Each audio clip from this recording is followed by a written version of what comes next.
People's Internet. I'm your host, Samantha Nash. Since this is our first episode, I'll give you a rundown of the format. I go out and interview various people, my peers, about different topics on the Internet. They give me their feedback, and I report it to you, thrown in with a few other longer interviews.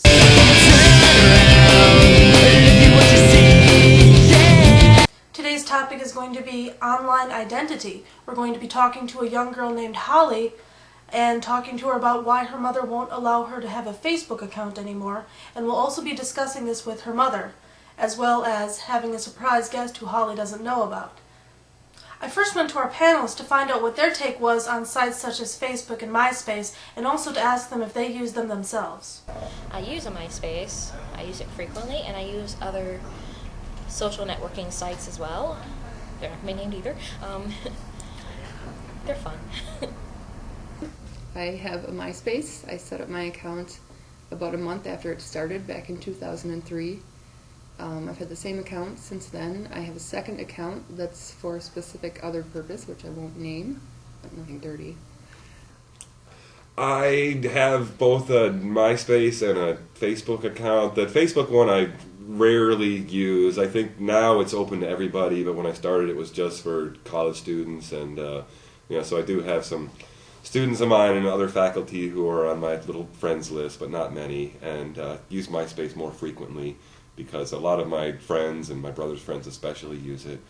And I also like that MySpace is customizable. I got into it despite my initial resistance because I thought it would be a good way to learn HTML, and it has been so. I sat down with 14-year-old Holly, who wanted to tell me about how unfair and unreasonable her mother's request is in this day and age of extreme social networking that engages every part of a child's life. So, my mom won't even let me have a Facebook account. Last week, I was talking to my friend Gwendolyn on the phone, and I was like, oh my god, Gwendolyn, you gotta hear this. I just hooked up with this totally hot guy. And my mom walks up and she's like, I don't want you on that Facebook anymore.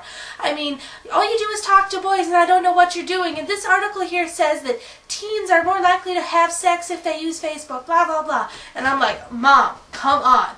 Facebook is only the most widely used social networking site around. How am I supposed to know? How am I supposed to connect? I mean, nobody knows what I'm doing. I don't know where any of the best parties are. I can't even announce my hot new relationship with my boyfriend John. I mean, and I know she says there are all these dangers and stuff, but I don't see any. All my friends, everybody I know has had some kind of relationship on MySpace, and it's not even a big deal. I don't know why she makes it such a big deal. I don't know why everybody has to think it's such a big deal. Our panelists expressed their own views as to the effect social networking has on the lives of ordinary people. For me personally, I have met 3 people online that I've talked with ever since I was 13. I've definitely met a lot of people through it in person. So far, nobody's chopped me to bits with a chainsaw. I remember my freshman year in college in 1991 when email was the big new thing, and walking past the computer room in the dorms and seeing 2 young women emailing each other back and forth instead of having a face-to-face conversation. They wanted to communicate through this new medium, and I remember thinking that it was sad and pathetic that they were doing it. I think that it's a tool that can be used, but like any tool, it can be used improperly. Some people tend to only have internet relationships now because of the internet and shy away from real world experience, or don't even leave their house. So it can be good, it can be bad. It provides an ease of access to talking to other people that would otherwise live far away, perhaps say across the world. And that way it builds relations very well. At the same time, a lot of relationships based on the internet or on those kind of sites have a tendency not to work out so well. I think it's a different kind of communication than you have face-to-face. It's not so much a dialogue as a series of monologues going back and forth, if that makes any sense. Holly's mother expressed her own concerns regarding her daughter's use of social networking sites. Now I just don't know about this internet business. I mean, I know my Holly isn't the brightest girl, but I think she's a good girl. And I fear so much that she's getting involved with these nasty young men that they find on the internets, and even worse, the old men, the creepy old men. She talks about this John man all the time. I don't even know who John is. I've never met him. She talks about him all the time, but I've never met him. So I say no to the Facebook. I say no to the AIM, whatever that is. I say no to it. The AOL, AOM? Is it AOM? I don't, it's all poppycock to me. I can't deal with it. She's a young girl, and there's a lot of anonymity out there.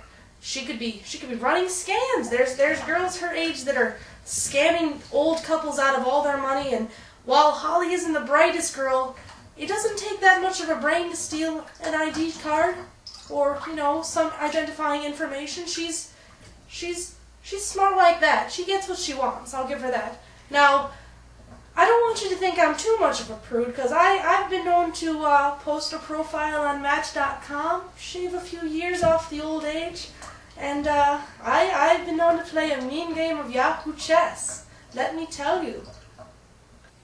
Our panelists expressed their own concerns over the legislation that such worries about social networking may bring about.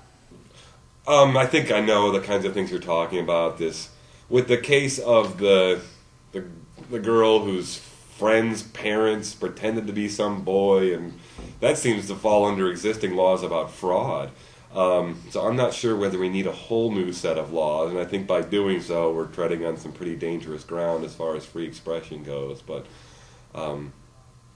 yeah, I think that what we really need is more common sense on the part of the user than any legislation coming from above, besides laws about fraud and libel and so forth. So. Absolutely not. Censorship in any form is a drastic. No, it's not even drastic. It's just heinous in all forms.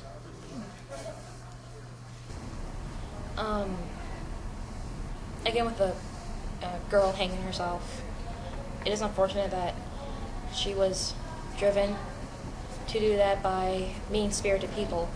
And I think the only difference with that, if say there was no internet, they could have done it on the phone, they could have done it in a letter, they could have had another mean to do something just as cruel, and I think the end result would have been the same. But I don't know how someone could or should be punished by that. I mean, free speech, but I don't think anyone has the right to drive someone to kill themselves.